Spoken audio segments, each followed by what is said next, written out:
አልሸባብ የትውልድ ውዝፍ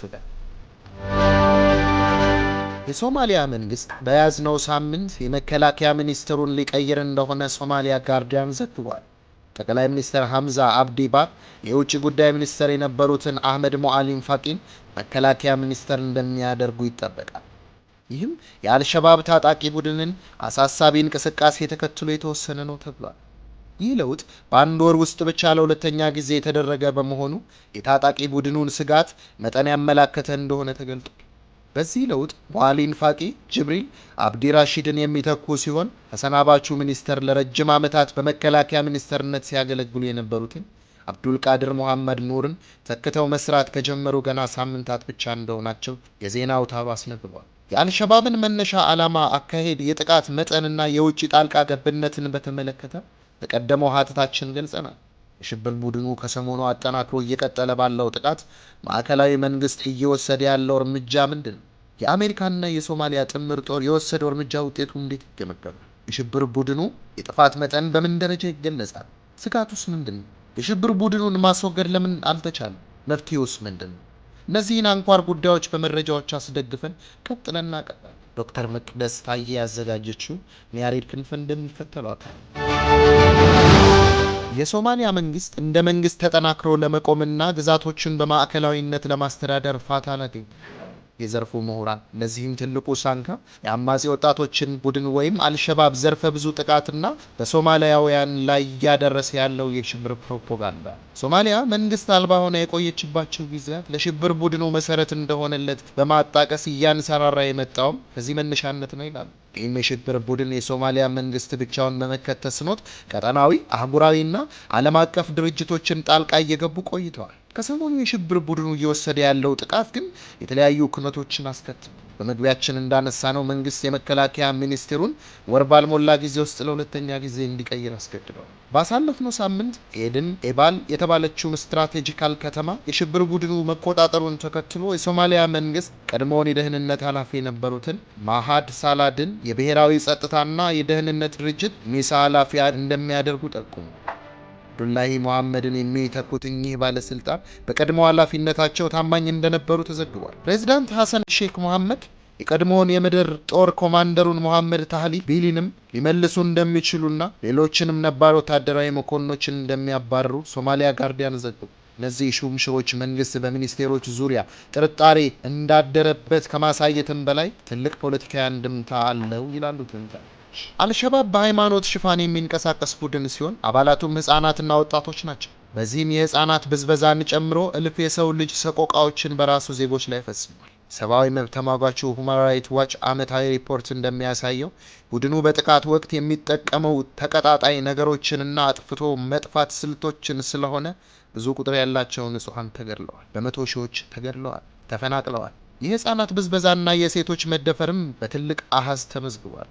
አምነስቲ ኢንተርናሽናል እንዳስታወቀው በአሁኑ ወቅት 4.4 ሚሊዮን ዜጎች አስቸኳይ የምግብ እርዳታ ይፈልጋሉ።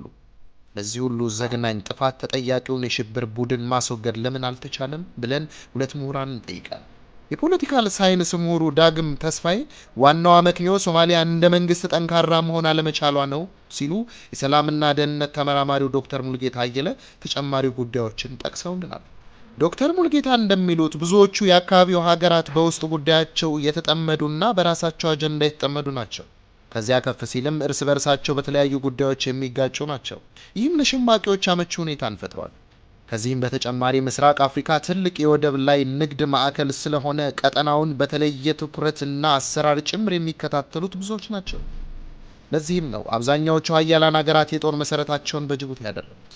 ቀጠናው እንደ ሁሉም ዓለም መገናኛ መንገድ በመሆኑ በሰላምና በጸጥታ የሚጠበቅ ከሆነ ለባህር ላይ ኮንትሮባንድ ነጋዴዎች ስለማይመች ቀጠናው መረበሹ የተለያዩ እድሎችን ስለሚፈጥር ጥቅማቸውን ያሰሉ የውጭ ኃይሎች የሽብር ቡድኑን ይደግፉታል። በተጨማሪም አልሸባብ ይዞት የተነሳው ኢስላማዊ መንግስት መመስረት የሚለውን ዓላማ የሚደግፉ ሀገራት የቡድኑን ህልውና ሲያራዝሙ ይታያል። የሽብር ቡድኑ አመራር የሆነው ማሃድ ካራቴ ዴሞክራሲ ሙስሊም ላልሆኑት እንደ ሃይማኖት ከሆነ ይህን መዋጋትና ማጥፋት ደግሞ የኛ ግዴታ ነው። ይህ ማለት ዲሞክራሲ ያመጡ ምዕራባውያን ሃይማኖታችንን ሊያስቀይሩን ነውና ጂሃድ አውጅባቸው የሚል አስተምሮን የሚከተሉ ናቸው። አብዛኞቹ የእስልምና ተከታይ የሆኑ ሀገሮች ዘውዳዊ የመንግስት አገዛዝ ስርዓት ያላቸው ናቸው። አንዳንዶቹም ቁርአንን የህገ መንግስታቸው አካል አድርገው አገዛዛቸውን በሱልጣን ወይም በዘውዳዊ ስርዓት ነው። ይህም የሽብር ቡድኑን እንዲያግዙ መንገድ ጠረገ ማለት ነው። አልሸባብ የሚሰነዝራቸውን ጥቃቶች እንዲያስታግስላት ሶማሊያ አሜሪካን በርበራ ወደብ የጦር መሰረቷን እንድትገነባ መፍቀዷን ገልጸን ነበር። በዚህም ከሰሞኑ የሽብር ቡድኑ በፈጸመው ጥቃት የሶማሊያ መንግስት ከአሜሪካ ጋር በመሆን የአጸፋ እርምጃ ወስዶ ነበር። በዚህም ጥቃት 12 ከአልቃኢዳ መጥተው ከአልሸባብ ጎን በመሆን ሲዋጉ የነበሩ መሪዎች መገደላቸው ተዘግቧል። ታሪክ እንደሚያሳየን አሜሪካ ከቪየትናም ሽንፈት በኋላ ሶማሊያ ላይ የበላይነት እንደተወሰደባት ይታወቃል። አሁን ላይ የሶማሊያ መንግስት በፈቃደኝነት ወደቡን ሰጠ ማለት የእውነት አሜሪካ ለሶማሊያ ሰላምና መረጋጋት የሽብር ቡድንን ትዋጋለች ወይስ ቂሟን ትወጣለች? አሊያም በሱ መኖር ሰበብ ስለተጋበዘች ህልውናውን ታራዝማለች የሚለው ጥያቄ በአንዳንድ ምሁራን እየተነሳ ነው። በተለይ አሁን ላይ ያለው የአሜሪካ አስተዳደር ጥቅሙን ሳያሰላ እንደማይራመድ እያየን በመሆኑ ይህንን ከዳግም ቅኝ ግዛት ነጥለን ልናየው አንችልም ይላሉ ምሁራን። አሜሪካ የሽብር ቡድኑን ለማጥቃት የምታወጣውን ወጪ በማስላት ሂደት ውስጥ እልፍ ጥያቄዎች ሊነሱ ይችላሉ። ይሁን እንኳን ብንል ይላሉ ዶክተር ሙልጌታ፣ አሸባሪው ቡድኑ ስጋት ወደማይሆንበት ደረጃ ቢያደርሱትም ወዲያው ከወደቡ ለቀው ይሄዳሉ ተብሎ አይጠበቅም። ይህም በወደቡ መጠቀምና መለወጥ የሚፈልጉ እንደ ኢትዮጵያ ያሉ አገራት መቅረብ እንዳይችሉ ያደርጋል ማለት ነው። የዚህ ሽብር ቡድን ሶማሊያ ላይ መጠናከር ዳፋው ለመላው የቀጠናው ሀገራት ሲሆን ኢትዮጵያ በተለይም ጠንካራና የዘመነ መከላከያ ከምን ጊዜውም በላይ ሊኖራት ይገባል ይላሉ ዳግ። ድርድር ከእንደዚህ አይነቱ ቡድን ጋር አዋጭ አይደለም እንደ ፖለቲካ ተንታኙ ኦማር መሐመድ። ስለዚህ ይላሉ መፍትሄው በገንዘብና በስልጠና የሚያግዙ ሀገራትንና ቡድኖችን በተጠናከረ ዲፕሎማሲ እንዲያቆሙ ማድረግ ነው። በተጨማሪም የሚደብቃቸው ህዝብ ነው እና ከህዝቡ ጋር ተናቦ መስራት ያስፈልጋል በማለት ያክላሉ። የአፍሪካ ህብረት የአፍሪካን ጉዳይ በአፍሪካውያን በሚለው ፍልስፍናው ጦር ያዋቅራል። ሰላም እናሰፍናለን ይላል። ነገር ግን ይሄው ወደ ተግባር ለመለወጥ እንዳይችሉ የሚረብሹ ሀገራት አሉ።